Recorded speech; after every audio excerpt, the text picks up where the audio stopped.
Então vamos ao vídeo que provavelmente vai ser o mais complicado de ser falado. Minha intenção em gravar esses vídeos é ajudar famílias que passaram por isso e principalmente amigos ao redor de vocês que estão passando por isso, para que entendam o que acontece, para que assim vocês possam ajudar essas pessoas. É óbvio que o que eu contar não vai fazer com que vocês sintam o que eu senti, vejam da minha perspectiva, apenas se vocês tentarem fazer isso. Mas eu sei que vai fazer diferença para quem estiver passando por isso. Você ter uma palavra, você saber como ajudar essa pessoa, você ter um mínimo de informação para que ela não se sinta tão perdida e você também não. Não é fácil. Ok, tem 3 meses que eu tô ensaiando para gravar esse vídeo. Desde que eu abri meu perfil, sempre foi esse meu objetivo, ajudar pessoas a passarem por isso. E quando eu escolhi fazer isso, nem pronta eu estava, nem sabendo exatamente o que eu estava passando eu estava. E também não sei se eu sei ainda, mas o pouco que eu aprendi, o pouco que eu passei, o pouco que eu compreendi e organizei minha mente fez toda a diferença. Eu me senti muito sozinha na busca de material para me dizer o que eu estava passando. E o tempo todo eu acreditava que minha mente estava me sabotando. Mas não, eu só estava vivendo luto e eu não queria admitir isso. Porque eu entendi que tinha pessoas que tinham sofrido mais do que eu ao longo da vida, que tinham problemas piores do que os meus. E eu não me permiti viver isso, e eu não aceitava viver uma melancolia excessiva, uma tristeza excessiva, ou simplesmente o luto. E isso me prejudicou muito nessa parte de entender, processar e superar isso. Então, esse é o meu objetivo. Eu espero que te ajude, eu espero que ajude pessoas que estão próximas a você. Então, vamos começar. A minha história, como futura mãe e tentante, começa nos exames que a gente faz pré-casamento. Eu sempre tive um ciclo muito difícil, sempre tive ciclos menstruais muito grandes, muito intensos. Eu menstruei com 9 anos. Eu menstruei na semana que eu fazia 9 anos. Então, sempre a gente entendia que toda a minha parte hormonal era irregular, e enfim. Quando eu fui fazer os exames, eu precisei ir ao médico sabendo que eu ia ter que fazer alguns exames, porque eu tinha ficado 3 meses direto menstruada. Eu não me sentia fraca, meus testes, meus exames de sangue estavam normais, eu não estava com anemia, só que eu não parava de menstruar. Então eu fui ao médico e o médico pediu para eu tomar um remédio, um coagulante, para eu parar de menstruar e para eu poder fazer um exame para ele ver como é que estava o meu útero e a saúde, no meu ovário, enfim, como é que estava lá dentro. Era realmente bem complicado fazer um controle quando o meu corpo não respondia aos remédios, os anticoncepcionais que eu tomava normalmente.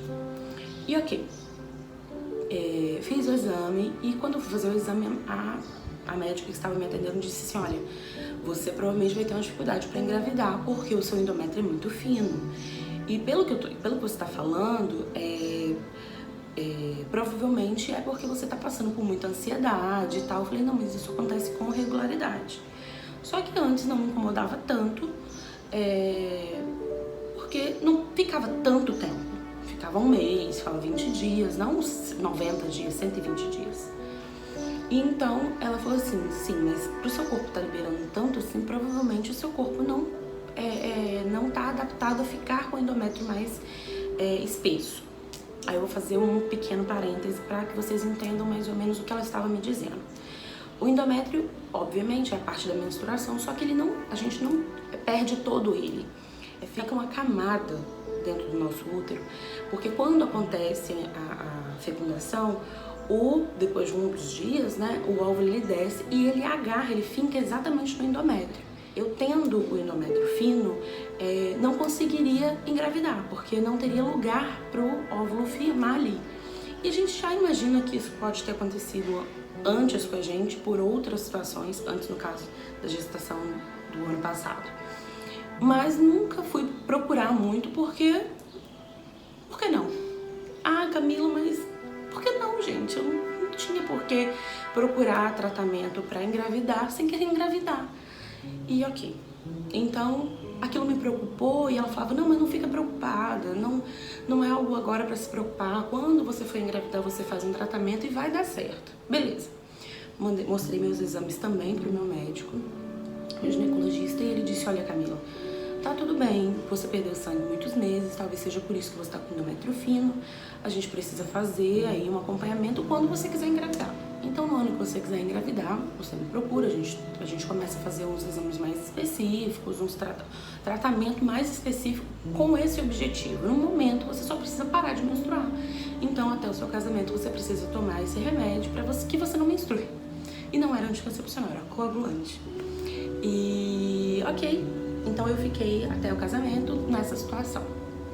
Depois do casamento, por volta de fevereiro, eu casei em novembro,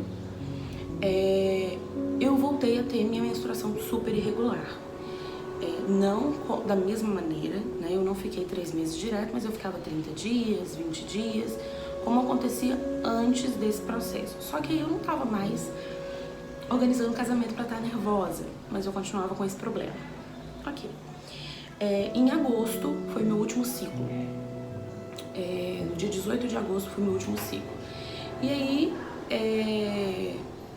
não dava pra eu saber o porquê que eu tô falando dessa questão, por que eu tô dando tanta ênfase a essa questão de ter uma menstruação irregular, porque eu nunca sabia quando eu estava fértil, quando era o momento que tinha acabado de fato o meu ciclo, já que eu ficava uma semana menstruando igual qualquer pessoa, mas uma semana menstruando bem pouco, só perdendo um pouco de sangue.